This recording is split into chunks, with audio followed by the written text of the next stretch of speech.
Hello friends, this is Navru from New Tech Group of Educations, and today we are going to start a video about a burning topic that is Pearson Test of English यानी कि PTE।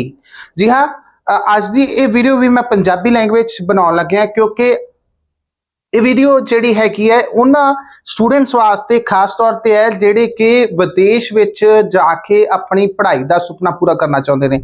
ਜਿਹੜੇ ਬੱਚੇ IELTS ਕਰਕੇ ਉਹਦੇ ਵਿੱਚੋਂ success ਨਹੀਂ ਲੈ ਪਾਏ ਉਹ ਇਸ ਵੱਲ ਆ ਸਕਦੇ ਨੇ। ਪੀਅਰਸਨ ਟੈਸਟ ਆਫ ਇੰਗਲਿਸ਼ ਯਾਨੀ ਕਿ ਅੱਜ ਦੀ ਡੇਟ ਦਾ ਜਿਹੜਾ ਬਹੁਤ ਹੀ ਜ਼ਿਆਦਾ ਹੌਟ ਟੌਪਿਕ ਹੈਗਾ ਹੈ ਉਹਦੇ ਵਿੱਚ ਆ ਕੇ ਸਕਸੈਸ ਲੈ ਕੇ अपना जिहड़ा विदेश विच पढ़ाई करने का सुपना पूरा कर सकते। अज की इस वीडियो राही मैं पीयरसन टेस्ट ऑफ इंग्लिश के बारे दसांगा कि पीयरसन टेस्ट ऑफ इंग्लिश है कि इहदे विच किहड़े-किहड़े मॉड्यूल्स ने, सब सैक्शनस किहड़े-किहड़े ने, सारा कुछ इहदे विच डिटेल दे नाल मैं शेयर करांगा तुहाडे नाल। आओ स्टार्ट करते हैं वीडियो ते जानते हैं पीयरसन टेस्ट ऑफ इंग्लिश के बारे।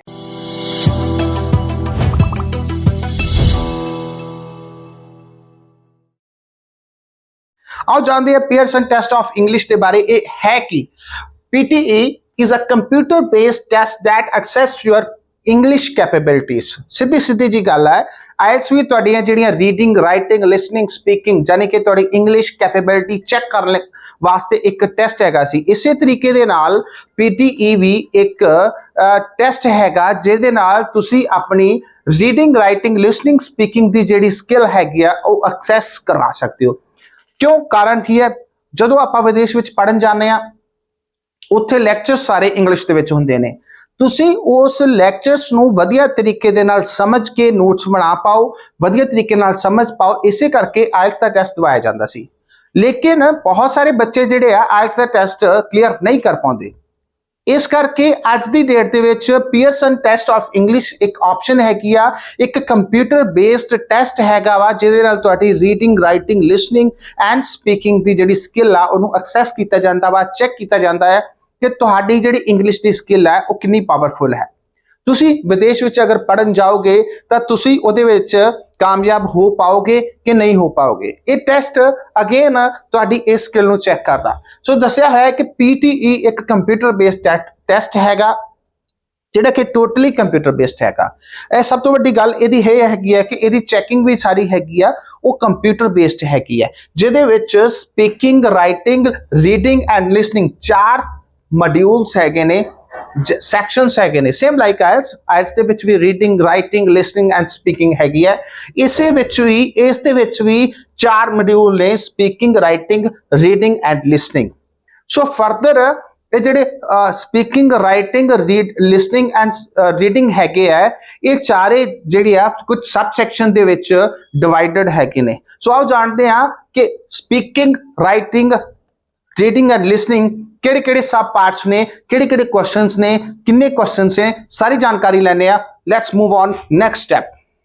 सो आ जानते हैं किवें दे सब सैक्शन ने रीडिंग, राइटिंग, लिसनिंग ते स्पीकिंग दे विच। सब तो पहला लैने आ स्पीकिंग। स्पीकिंग दे विच 5 टाइप्स ऑफ क्वेश्चंस ने जिहदे विच सब तो पहला read aloud, repeat sentence, describe image, retell lecture and answer short question. इधर राइटिंग की गल करिए तो समराइज रिटन टेक्स्ट, ऐसे ये दो टाइप के क्वेश्चन जिहड़े दो तरह के क्वेश्चन जिहड़े हैगे आ ये राइटिंग दे विच नजर आउंदे ने। अगर गल मैं करा रीड अलाउड दी तां इस विच की हुंदा है कि तुहानू कंप्यूटर स्क्रीन दे उत्ते एक पैराग्राफ शो किया जाता है जिसनू तुसी उच्ची यानी कि लाउडली बोल के रिकॉर्ड करवाना हुंदा है।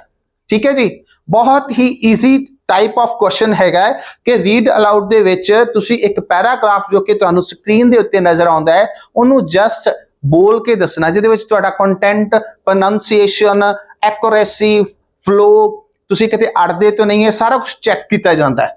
उस तो बाद आ जाता जी रिपीट सेंटेंस। इहदे विच की हुंदा कि एक ऑडियो प्ले की जाती है जिहदे विच एक सेंटेंस बोलिया जाता है, तुसी उहनू सुनना है ते ऑन द स्पॉट खत्म होने तो तुरंत बाद तुसी फिर रिपीट करना है कि तुहानू की सुनाई दिता, सेंटेंस की सी।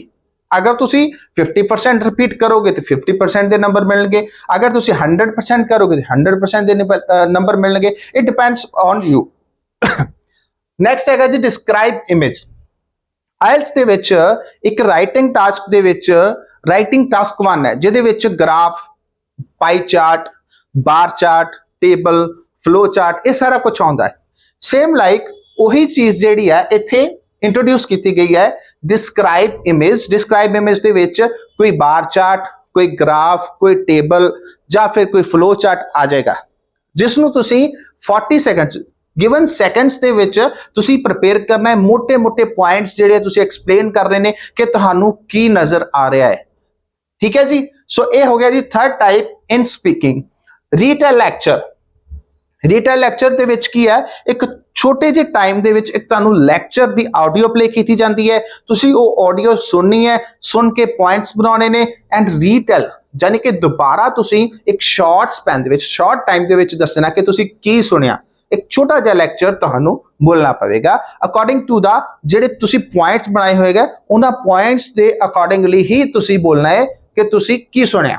ਠੀਕ ਹੈ ਜੀ। ਸੋ ਰੀਟੇਲ ਲੈਕਚਰ, ਜੋ ਤੁਸੀਂ ਲੈਕਚਰ ਸੁਣਿਆ ਉਹ ਦੁਬਾਰਾ ਸੁਣ ਕੇ ਰੀਟੇਲ ਕਰਨਾ ਜੀ। ਆਨਸਰ ਸ਼ਾਰਟ ਕੁਐਸਚਨ, ਇੱਕ ਆਡੀਓ ਪਲੇ ਹੁੰਦੀ ਹੈ, ਆਡੀਓ ਦੇ ਵਿੱਚ ਕੁਝ ਛੋਟੇ ਕੁਐਸਚਨਸ ਹੁੰਦੇ ਨੇ, ਜਨਰਲ ਨੌਲੇਜ ਦੇ ਕੁਐਸਚਨ ਹੁੰਦੇ ਨੇ, ਤੁਸੀਂ ਸੁਣਨਾ ਹੈ on the spot one word ਤੁਸੀਂ ਆਨਸਰ ਦੇਣਾ ਹੈ ਕਿ ਤੁਸੀਂ ਕੀ ਸੁਣਿਆ। ਠੀਕ ਹੈ, ਉਸ ਕੁਐਸਚਨ ਦਾ ਆਨਸਰ ਦੇਣਾ ਹੈ। ਬਹੁਤ ਹੀ ਨੋਮੀਨਲ ਜਿਹੇ ਕੁਐਸਚਨਸ ਹੁੰਦੇ ਨੇ, ਕੁਝ ਜ਼ਿਆਦਾ ਹਾਈ ਲੈਵਲ ਕੁਐਸਚਨਸ ਨਹੀਂ ਹੁੰਦੇ।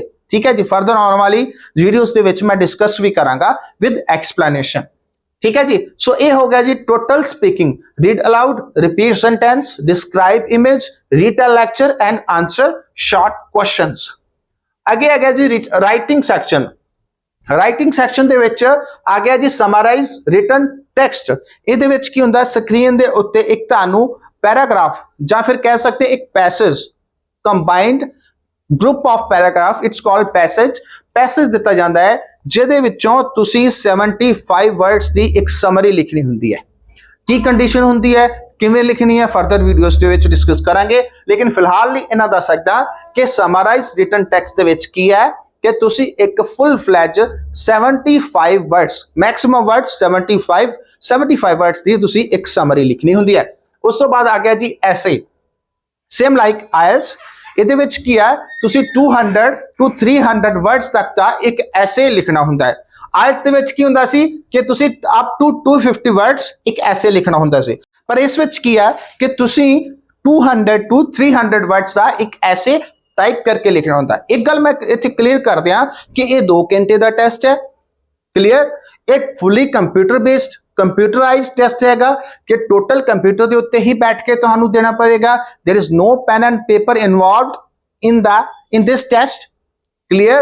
and third one, all the checkings, sorry the sorry checking ਜਿਹੜੀ ਹੈਗੀ ਆ ਇਹ AI ਬੇਸਡ ਹੈ, ਯਾਨੀ ਕਿ ਆਰਟੀਫੀਸ਼ੀਅਲ ਇੰਟੈਲੀਜੈਂਸ ਬੇਸਡ ਹੈ। ਮੈਂ ਇਹ ਡੇ ਬਾय ਡੇ ਜਿਹੜੀ ਵੀਡੀਓਜ਼ ਬਣਾਵਾਂਗਾ ਉਹਦੇ ਵਿੱਚ ਸਾਰਾ ਕਲੀਅਰ ਕਰਦਾ ਜਾਵਾਂਗਾ। ਠੀਕ ਹੈ ਜੀ। So let's move on next. So ਆਓ ਜਾਣਦੇ ਹਾਂ ਅਗਲੇ 2 ਮੋਡਿਊਲਸ ਦੇ ਬਾਰੇ ਕਿ ਇਹਨਾਂ ਵਿੱਚ ਕਿਹੜੇ ਸਬ ਸੈਕਸ਼ਨਸ ਨੇ। ਜਾਣਦੇ ਹਾਂ ਰੀਡਿੰਗ ਤੇ ਲਿਸਨਿੰਗ ਦੇ ਬਾਰੇ ਨੇ। ਠੀਕ ਹੈ, ਰੀਡਿੰਗ ਸੈਕਸ਼ਨ ਤੇ ਲਿਸਨਿੰਗ ਸੈਕਸ਼ਨ ਦੋਵਾਂ ਦੇ ਬਾਰੇ ਜਾਣਦੇ ਹਾਂ। ਅਗਰ ਤੁਸੀਂ ਇੱਥੇ ਵੇਖੋ ਰੀਡਿੰਗ ਸੈਕਸ਼ਨ ਦੇ ਵਿੱਚ ਤਾਂ ਸਭ ਤੋਂ ਪਹਿਲਾਂ ਆ ਗਿਆ ਜੀ MCQ ਯਾਨੀ ਕਿ ਮਲਟੀਪਲ ਚੁਆਇਸ ਕੁਐਸਚਨ। ਸਭ ਤੋਂ ਪਹਿਲਾਂ ਇਹਦੇ ਵਿੱਚ ਆਉਂਦੇ ਨੇ ਮਲਟੀਪਲ ਚੁਆਇਸ ਕੁਐਸਚਨ। 2 ਤਰ੍ਹਾਂ ਦੇ ਮਲਟੀਪਲ ਚੁਆਇਸ ਕੁਐਸਚਨ ਇਹਦੇ ਵਿੱਚ ਆਉਂਦੇ ਨੇ, single answer and multiple answer. ਕੀ ਫਰਕ ਹੈ ਦੋਵਾਂ ਦੇ ਵਿੱਚ? ਇੱਕ ਦੇ ਵਿੱਚ ਇੱਕ ਕੁਐਸਚਨ MCQ ਯਾਨੀ ਕਿ ਇੱਕ ਕੁਐਸਚਨ ਐਂਡ 4 ਆਪਸ਼ਨ ਜਿਨ੍ਹਾਂ ਦੇ ਵਿੱਚੋਂ ਤੁਸੀਂ ਇੱਕ ਆਨਸਰ ਦੇਣਾ ਹੈ। ਦੂਸਰੇ ਦੇ ਵਿੱਚ ਜਿਹੜਾ ਮਲਟੀਪਲ ਆਨਸਰ ਹੈਗਾ ਏ, ਇਹਦੇ ਵਿੱਚ ਕੀ ਹੁੰਦਾ ਹੈ ਕਿ ਤੁਸੀਂ ਮਲਟੀਪਲ ਆਪਸ਼ਨਸ ਹੁੰਦੀਆਂ ਨੇ, ਕੁਝ ਜ਼ਿਆਦਾ ਆਪਸ਼ਨਸ ਹੁੰਦੀਆਂ ਨੇ ਤੇ ਤੁਸੀਂ ਇੱਕ ਨਾਲੋਂ ਵੱਧ ਆਪਸ਼ਨ ਦਾ ਜਿਹੜਾ ਆਨਸਰ ਆ ਤੁਸੀਂ ਦੇ ਸਕਦੇ ਹੋ। ਸੋ ਡਿਫਰੈਂਸ ਹੋਪ ਸੋ ਕਿ ਤੁਹਾਨੂੰ ਸਮਝ ਆ ਗਿਆ ਹੈ। ਥਰਡ ਹੈਗਾ ਜੀ ਰੀਆਰਡਰ ਪੈਰਾਗ੍ਰਾਫ। ਰੀਡਿੰਗ ਸੈਕਸ਼ਨ ਦੇ ਵਿੱਚ ਇਹ ਬਹੁਤ ਈਜ਼ੀ ਮੰਨਿਆ ਜਾਂਦਾ ਹੈ ਕਿਉਂਕਿ ਇਹਦੇ ਵਿੱਚ ਕੀ ਆ, ਇੱਕ 4 ਜਾਂ 5 ਲਾਈਨਾਂ ਦਾ ਜਾਂ 6 ਲਾਈਨਾਂ ਦਾ ਜਿਹੜਾ ਇੱਕ ਪੈਰਾਗ੍ਰਾਫ ਹੁੰਦਾ ਉਹਦੇ ਵਿੱਚ ਕੀ ਆ, ਇਹਦਾ ਆਰਡਰ ਖਰਾਬ ਕਰ ਦਿੱਤਾ ਜਾਂਦਾ। ਪਹਿਲੀ ਲਾਈਨ ਕਿਸੇ ਹੋਰ ਜਗ੍ਹਾ ਦੇ ਉੱਤੇ, ਦੂਸਰੀ ਲਾਈਨ ਕਿਸੇ ਹੋਰ ਜਗ੍ਹਾ ਦੇ ਉੱਤੇ, ਤੀਸਰੀ ਲਾਈਨ ਕਿਸੇ ਹੋਰ ਜਗ੍ਹਾ ਦੇ ਉੱਤੇ। ਸੋ ਇਹਦਾ ਆਰਡਰ ਖਰਾਬ ਕਰਕੇ ਤੁਹਾਡੇ ਸਾਹਮਣੇ ਪੇਸ਼ ਕੀਤਾ ਜਾਂਦਾ ਹੈ। ਤੁਹਾਡਾ ਕੰਮ ਕੀ ਹੈ ਕਿ ਤੁਸੀਂ ਉਸ ਆਰਡਰ ਨੂੰ, ਗਲਤ ਆਰਡਰ ਨੂੰ ਸਹੀ ਆਰਡਰ ਦੇ ਵਿੱਚ ਲਿਆਉਣਾ। ਠੀਕ ਹੈ। ਸੋ ਥਰਡ ਨੰਬਰ ਜਿਹੜਾ ਤੁਹਾਨੂੰ ਨਜ਼ਰ ਆ ਰਿਹਾ ਰੀਆਰਡਰ ਪੈਰਾਗ੍ਰਾਫ ਦੇ ਵਿੱਚ ਕੀ ਹੈ ਕਿ ਤੁਸੀਂ ਗਲਤ ਕੀਤੇ ਗਏ ਪੈਰਾਗ੍ਰਾਫ ਨੂੰ, ਯਾਨੀ ਕਿ ਇੱਕ ਪੈਰਾਗ੍ਰਾਫ ਦੇ ਆਰਡਰ ਨੂੰ ਗਲਤ ਕੀਤਾ ਗਿਆ ਉਹਨੂੰ ਤੁਸੀਂ ਸਹੀ ਕਰਨਾ ਹੈ। ਠੀਕ ਹੈ ਜੀ। ਜਸਟ ਡਰੈਗ ਐਂਡ ਡ੍ਰੌਪ ਕਰਨਾ ਹੈ। ਇੱਕ ਪਾਸੇ ਗਲਤ ਆਰਡਰ ਹੈ, ਦੂਸਰੇ ਪਾਸੇ ਤੁਸੀਂ ਸਹੀ ਕਰਨਾ ਹੈ। Clear. So fill in the blanks, drop down and drag and drop, ਦੋ ਤਰ੍ਹਾਂ ਦੀਆਂ ਫਿਲ ਇਨ ਦ ਬਲੈਂਕਸ ਨੇ ਇੱਥੇ, ਤੁਸੀਂ ਇਹਦੇ ਵਿੱਚ ਚੈੱਕ ਕਰ ਸਕਦੇ ਹੋ। ਇੱਕ ਦੇ ਵਿੱਚ ਕੀ ਹੈ ਕਿ ਇੱਕ ਪੈਰਾਗ੍ਰਾਫ ਦੇ ਵਿੱਚ ਬਲੈਂਕਸ ਦਿੱਤੀਆਂ ਹੁੰਦੀਆਂ ਨੇ, ਤੁਹਾਡੀ ਸਕਰੀਨ ਦੇ ਉੱਤੇ ਇੱਕ ਪੈਰਾਗ੍ਰਾਫ ਆਏਗਾ ਜਿਹਦੇ ਵਿੱਚ ਬਲੈਂਕਸ ਨੇ, ਠੀਕ ਹੈ ਜੀ। ਸੋ ਡ੍ਰੌਪ ਡਾਊਨ ਦੇ ਵਿੱਚ ਕੀ ਹੈ, ਤੁਸੀਂ ਇੱਕ ਬਲੈਂਕ ਦੇ ਉੱਤੇ ਕਲਿੱਕ ਕਰੋਗੇ, ਜਿਵੇਂ ਹੀ ਕਲਿੱਕ ਕਰੋਗੇ ਉਹਦੇ ਨੀਚੇ ਇੱਕ ਡ੍ਰੌਪ ਡਾਊਨ ਲਿਸਟ ਦੇ ਵਿੱਚ 4 ਆਪਸ਼ਨਸ ਨਜ਼ਰ ਆਉਣਗੀਆਂ, ਤੁਸੀਂ ਉਹਨਾਂ ਵਿੱਚੋਂ ਇੱਕ ਆਪਸ਼ਨ ਜਿਹੜੀ ਹੈ ਉਹਨੂੰ ਚੂਜ਼ ਕਰਦੇ ਹੋਏ ਬਲੈਂਕ ਦਾ ਆਨਸਰ ਦੇਣਾ, ਯਾਨੀ ਕਿ ਉਸ ਬਲੈਂਕ ਨੂੰ ਫਿਲ ਕਰਨਾ ਹੈ। ਕਲੀਅਰ। ਸੋ ਦੂਸਰੀ ਜਿਹੜੀ ਹੈਗੀ ਆ ਡਰੈਗ ਐਂਡ ਡ੍ਰੌਪ, ਇਹਦੇ ਵਿੱਚ ਕੀ ਆ, ਇੱਕ ਪੈਰਾਗ੍ਰਾਫ ਦੇ ਵਿੱਚ ਬਹੁਤ ਸਾਰੀਆਂ ਬਲੈਂਕਸ ਨੇ ਐਂਡ ਉਹਦੇ ਥੱਲੇ ਪੈਰਾਗ੍ਰਾਫ ਦੇ ਥੱਲੇ ਕੁਝ ਵਰਡਸ ਦੇ ਆਪਸ਼ਨ ਦਿੱਤੇ ਨੇ, ਤੁਸੀਂ ਇੱਕ ਵਰਡ ਪਿਕ ਕਰਨਾ, ਉਹਨੂੰ ਡਰੈਗ ਕਰਕੇ ਡ੍ਰੌਪ ਕਰਨਾ ਹੈਗਾ ਹੈ ਬਲੈਂਕ ਦੇ ਵਿੱਚ, ਠੀਕ ਹੈ ਜੀ। ਰਾਈਟ ਵਰਡ ਚੂਜ਼ ਕਰੋ, ਬਲੈਂਕ ਦੇ ਵਿੱਚ ਡ੍ਰੌਪ ਕਰੋ, ਰਾਈਟ ਵਰਡ ਚੂਜ਼ ਕਰੋ, ਬਲੈਂਕ ਦੇ ਵਿੱਚ ਡ੍ਰੌਪ ਕਰੋ। So it's called drop and down and drag and drop. Clear. Hope so ਕਿ ਰੀਡਿੰਗ ਦੇ ਸਾਰੇ ਜਿਹੜੇ ਸਬ ਸੈਕਸ਼ਨ ਹੈਗੇ ਆ, ਟਾਈਪਸ ਆਫ ਕੁਐਸਚਨਸ ਹੈਗੇ ਆ, ਤੁਹਾਨੂੰ ਸਮਝ ਆ ਚੁੱਕੀ ਹੈ। MCQ single answer, MCQ multiple answer, reorder paragraph, fill in the blanks, drop down, fill in the blanks, drag and drop. So ਇੱਥੇ ਤੁਸੀਂ ਦੇਖ ਸਕਦੇ ਹੋ ਕਿ 5 ਟਾਈਪਸ ਆਫ ਕੁਐਸਚਨ ਨੇ। ਫਰਦਰ ਅੱਗੇ ਮੂਵ ਹੋਣੇ ਆ, ਜਾਣਦੇ ਆ ਲਿਸਨਿੰਗ ਸੈਕਸ਼ਨ ਦੇ ਬਾਰੇ। ਬਹੁਤ ਹੀ ਜਿਹੜੀ ਈਜ਼ੀ ਭਾਸ਼ਾ ਚ ਪੰਜਾਬੀ ਭਾਸ਼ਾ ਸਮਝਾ ਰਿਹਾ, ਇਸ ਤੋਂ ਈਜ਼ੀ ਭਾਸ਼ਾ ਚ ਮੇਰੇ ਖਿਆਲ ਨਾਲ ਕੋਈ ਨਹੀਂ ਸਮਝਾ ਸਕਦਾ। So summarize spoken text. Summarize spoken text ਦੇ ਵਿੱਚ ਕੀ ਆ, ਇੱਕ ਆਡੀਓ ਪਲੇ ਹੁੰਦੀ ਹੈ ਜਿਹਦੇ ਵਿੱਚ ਇੱਕ ਤੁਹਾਨੂੰ ਥੋੜਾ ਜਿਹਾ ਲੈਕਚਰ ਇੱਕ ਆਡੀਓ ਪਲੇ ਕਰਕੇ ਸੁਣਾਇਆ ਜਾਂਦਾ ਹੈ। ਤੁਸੀਂ ਉਸ ਲੈਕਚਰ ਨੂੰ ਸ਼ਾਰਟ ਕਰਨਾ। ਪਹਿਲਾਂ ਕੀ ਸੀ, ਸਮਰਾਈਜ਼ ਰਿਟਨ ਟੈਕਸਟ, ਉਹਦੇ ਵਿੱਚੋਂ ਉਹਦੀ ਸਮਰੀ ਲਿਖੀ ਸੀ, ਤੁਸੀਂ ਉਹੀ ਕੰਮ ਇੱਥੇ ਕਰਨਾ ਹੈ, ਪਰ ਫਰਕ ਕੀ ਆ, ਉੱਥੇ ਤੁਹਾਨੂੰ ਇੱਕ ਪੈਸੇਜ ਦਿੱਤਾ ਗਿਆ ਸੀ, ਇੱਥੇ ਤੁਹਾਨੂੰ ਇੱਕ ਆਡੀਓ ਪਲੇ ਕਰਕੇ ਸੁਣਾਈ ਜਾਵੇਗੀ, ਜਿਸ ਲੈਕਚਰ ਦੇ ਵਿੱਚੋਂ ਤੁਸੀਂ ਇੱਕ ਸ਼ਾਰਟ ਸਮਰੀ ਲਿਖਣੀ ਹੈ। ਕਲੀਅਰ। ਸੋ ਕਰਨਾ ਕੀ ਹੈ, ਇੱਕ ਆਡੀਓ ਨੂੰ ਸੁਣ ਕੇ ਇੱਕ ਸ਼ਾਰਟ ਸਮਰੀ ਲਿਖਣੀ, that is summarise spoken text. Second number question ਹੈਗਾ ਜੀ MCQ single answer and MCQ multiple answer. ਇੱਥੇ ਵੀ ਦੋ ਤਰ੍ਹਾਂ ਦੇ MCQs ਤੁਹਾਨੂੰ ਨਜ਼ਰ ਆ ਰਹੇ ਆ, ਪਰ ਫਰਕ ਕੀ ਹੈ, ਰੀਡਿੰਗ ਨਾਲੋਂ ਫਰਕ ਇਹ ਹੈਗਾ ਕਿ ਉੱਥੇ ਤੁਹਾਨੂੰ ਇੱਕ ਟੈਕਸਟ ਦਿੱਤਾ ਗਿਆ ਸੀ, ਇੱਕ ਪੈਰਾਗ੍ਰਾਫ ਦਿੱਤਾ ਗਿਆ ਸੀ, ਜਿਹਦੇ ਵਿੱਚੋਂ ਫਾਈਂਡ ਕਰਕੇ ਤੁਸੀਂ ਆਨਸਰ ਦੇਣੇ ਸੀ, ਬਟ ਇੱਥੇ ਕੀ ਹੈ, ਤੁਹਾਨੂੰ ਆਡੀਓ ਪਲੇ ਕੀਤੀ ਜਾਵੇਗੀ, ਤੁਸੀਂ ਉਹ ਆਡੀਓ ਸੁਣਨੀ ਹੈ, ਆਡੀਓ ਸੁਣ ਕੇ ਹੀ ਤੁਸੀਂ ਇੱਕ single answer and multiple answer the answer ਦੇ ਪਾਓਗੇ। Clear. Fill in the blanks. Fill in the blanks ਇੱਥੇ ਸੇਮ ਲਾਈਕ ਆਇਲਸ ਹੋਵੇਗੀ, ਇੱਕ ਬਲੈਂਕਸ ਪੈਰਾਗ੍ਰਾਫ ਦਿੱਤਾ ਜਾਏਗਾ, ਠੀਕ ਹੈ, ਇੱਕ ਆਡੀਓ ਪਲੇ ਹੋਏਗੀ, ਤੁਸੀਂ ਸੁਣਨਾ ਹੈ ਐਂਡ ਬਲੈਂਕਸ ਦੇ ਆਂਸਰ ਜਿਹੜੇ ਆ ਤੁਸੀਂ ਉਸ ਆਡੀਓ ਦੇ ਵਿੱਚੋਂ ਫਾਈਂਡ ਆਊਟ ਕਰਕੇ ਫਿਲ ਕਰਨੇ ਆ। ਕਲੀਅਰ। 5 ਨੰਬਰ ਹੈਗਾ ਜੀ ਹਾਈਲਾਈਟ ਕਰੈਕਟ ਸਮਰੀ। ਇੱਕ ਆਡੀਓ ਪਲੇ ਕੀਤੀ ਜਾਵੇਗੀ ਐਂਡ 4 ਆਪਸ਼ਨਸ ਦੇ ਵਿੱਚ ਇੱਕ ਸਮਰੀ ਦਿੱਤੀ ਜਾਵੇਗੀ। ਕਲੀਅਰ। ਇੱਕ ਆਡੀਓ ਪਲੇ ਕੀਤੀ ਜਾਵੇਗੀ ਜਿਹਦੇ ਵਿੱਚ ਇੱਕ ਲੈਕਚਰ ਹੈਗਾ ਜੀ, ਇੱਕ ਕੰਟੈਂਟ ਹੈਗਾ, ਉਹਦੀ ਕਰੈਕਟ ਸਮਰੀ ਕੀ ਹੈ, ਨੀਚੇ 4 ਆਪਸ਼ਨਸ ਦੇ ਵਿੱਚ ਦੱਸੀਆਂ ਹੋਈਆਂ, ਉਹਨਾਂ ਦੇ ਵਿੱਚੋਂ ਇੱਕ ਸਹੀ ਹੈ। ਅਸੀਂ ਕੀ ਕਰਨਾ, ਇੱਕ ਆਡੀਓ ਸੁਣ ਕੇ ਜਿਹੜੀ ਕਰੈਕਟ ਸਮਰੀ ਹੈਗੀ ਆ ਉਹ 4 ਆਪਸ਼ਨਸ ਦੇ ਵਿੱਚੋਂ ਅਸੀਂ ਚੂਜ਼ ਕਰਕੇ ਆਨਸਰ ਦੇਣਾ ਜੀ। It's very easy. Select missing word. Select missing word ਦੇ ਵਿੱਚ ਕੀ ਆ ਕਿ ਇੱਕ ਆਡੀਓ ਪਲੇ ਕੀਤੀ ਜਾਂਦੀ ਹੈ, ਉਸ ਆਡੀਓ ਦੇ ਵਿੱਚ ਲਾਸਟ ਦੇ ਉੱਪਰ ਇੱਕ ਬੀਪ ਦੀ ਆਵਾਜ਼ ਹੁੰਦੀ ਹੈ, ਜਿੱਥੇ ਇੱਕ ਬੀਪ ਦੀ ਆਵਾਜ਼ ਹੁੰਦੀ ਹੈ ਉੱਥੇ ਇੱਕ ਵਰਡ ਜਿਹੜਾ ਲਾਈਨ ਦਾ ਵਰਡ ਹੈਗਾ ਮਿਸ ਕੀਤਾ ਜਾਂਦਾ। ਉਸ ਵਰਡ ਨੂੰ ਅਸੀਂ ਨੀਚੇ ਦਿੱਤੀਆਂ, ਉਸ ਲਾਈਨ ਦੇ ਨੀਚੇ 4 ਆਪਸ਼ਨਸ ਦਿੱਤੀਆਂ ਨੇ, ਉਹ ਉਹਨਾਂ ਵਿੱਚੋਂ ਹੀ ਇੱਕ ਵਰਡ ਜਿਹੜਾ ਹੈਗਾ, ਜਿਹੜਾ ਮਿਸ ਕੀਤਾ ਵਰਡ ਹੈਗਾ, ਉਹਨਾਂ 4 ਆਪਸ਼ਨਸ ਦੇ ਵਿੱਚੋਂ ਹੀ ਹੁੰਦਾ ਹੈ। ਸੋ ਆਪਾਂ ਕੀ ਕਰਨਾ ਹੈ, ਆਡੀਓ ਸੁਣਨੀ ਹੈ, ਜਿਹੜੀ ਬੀਪ ਦੀ ਆਵਾਜ਼ ਹੈ ਉੱਥੇ ਇੱਕ ਵਰਡ ਮਿਸ ਹੈ, 4 ਆਪਸ਼ਨਸ ਨੂੰ ਚੈੱਕ ਕਰਨਾ ਹੈ, ਅੰਦਾਜ਼ਾ ਲਗਾਉਣਾ ਹੈ, ਆਪਣੀ ਸਕਿੱਲ ਨੂੰ ਅਸੈਸ ਕਰਨ ਵਾਸਤੇ ਚੈੱਕ ਕਰਨਾ ਹੈ ਕਿ ਉਸ ਜਗ੍ਹਾ ਦੇ ਉੱਤੇ ਕਿਹੜਾ ਵਰਡ ਫਿੱਟ ਬੈਠਦਾ ਹੈ। 4 ਆਪਸ਼ਨਸ ਦੇ ਵਿੱਚੋਂ ਇੱਕ ਆਪਸ਼ਨ ਚੂਜ਼ ਕਰਕੇ ਤੁਸੀਂ ਆਨਸਰ ਦੇਣਾ ਹੈ। Highlight incorrect word. Highlight incorrect word ਜਿਹੜਾ ਬਹੁਤ ਇੰਪੋਰਟੈਂਟ ਹੈਗਾ ਤੇ ਸਕੋਰ ਵੀ ਇਹਦਾ ਅੱਛਾ ਹੁੰਦਾ ਹੈ, ਠੀਕ ਹੈ ਜੀ। ਇੱਕ ਪੈਰਾਗ੍ਰਾਫ ਦਿੱਤਾ ਜਾਂਦਾ ਜਿਹਦੇ ਵਾਸਤੇ ਇੱਕ ਆਡੀਓ ਪਲੇ ਕੀਤੀ ਜਾਂਦੀ ਹੈ, ਲੇਕਿਨ ਜਿਹੜਾ ਪੈਰਾਗ੍ਰਾਫ ਦਿੱਤਾ ਜਾਂਦਾ ਹੈ ਉਹਦੇ ਵਿੱਚੋਂ ਕੁਝ ਵਰਡਸ ਆਡੀਓ ਦੇ ਵਿੱਚ ਜਿਹੜੇ ਪ੍ਰੋਨਾਂਸ ਕੀਤੇ ਵਰਡ ਆ ਤੇ ਪੈਰਾਗ੍ਰਾਫ ਦੇ ਵਿੱਚ ਕੁਝ ਵਰਡਸ ਜਿਹੜੇ ਆ ਉਹ ਗਲਤ ਪ੍ਰੋਨਾਂਸ ਕੀਤੇ ਗਏ ਨੇ, ਯਾਨੀ ਕਿ ਪੈਰਾਗ੍ਰਾਫ ਦੇ ਵਿੱਚ ਕੁਝ ਵਰਡ ਹੋਰ ਨੇ ਲੇਕਿਨ ਆਡੀਓ ਦੇ ਵਿੱਚ ਕੁਝ ਜਾਣਬੁੱਝ ਕੇ ਵਰਡਸ ਜਿਹੜੇ ਆ ਗਲਤ ਪ੍ਰੋਨਾਂਸ ਕੀਤੇ ਜਾਂਦੇ ਨੇ। ਤੁਸੀਂ ਉਹਨਾਂ ਵਰਡਸ ਨੂੰ ਕਲਿੱਕ ਕਰਨਾ ਹੈ ਫਟਾਫਟ।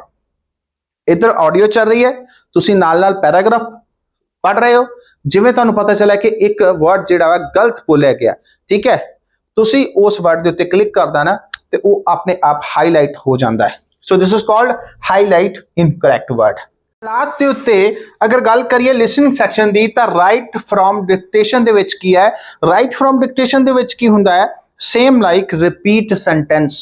स्पीकिंग दे विच एक रिपीट सेंटेंस सी जिहदे विच एक ऑडियो प्ले की जाती सी, ऑडियो तुसीं सुननी सी, उस तो बाद जो सेंटेंस बोलिया गया तुसीं दोबारा रिपीट करना सी।